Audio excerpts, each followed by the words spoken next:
this idea, which are eventually you're going to get 50 years down the road and there's not going to be any more environmental problems because green technology will fill it, or the standard of living will be such that when people are living 500 years, they're not going to be having as many children.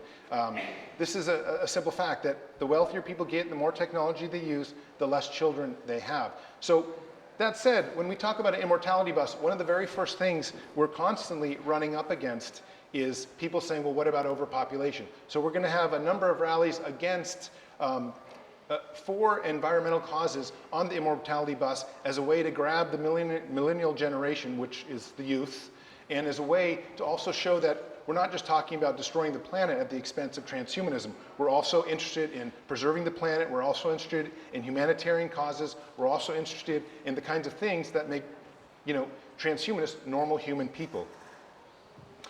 At the very end of our trip, but we're going to go to a lot of places. The Perpetual Church of Life in Florida. We're going to be, we have stuff we're planning. We have been invited to MIT University to deal with some chip implant stuff. So we're going to be doing a lot of different types of things. And all along the way, we plan to have universities inviting us places, as well as putting on rallies for the Transhumanist Party meetups that we do. But some of the bigger ones we're going to do is this one, which is we're planning on delivering a Transhumanist Bill of Rights to the U.S. Capitol building, literally parking the bus in front, walking up with a bunch of us and delivering it, hand delivering it to Congress.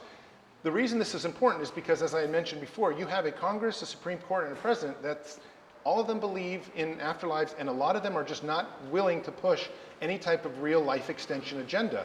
The reason they're not is because the culture of being religious doesn't necessarily need it. So we want to push through a type of policy, a type of Bill of Rights that ensures that everyone in the 21st century has a right to living indefinitely.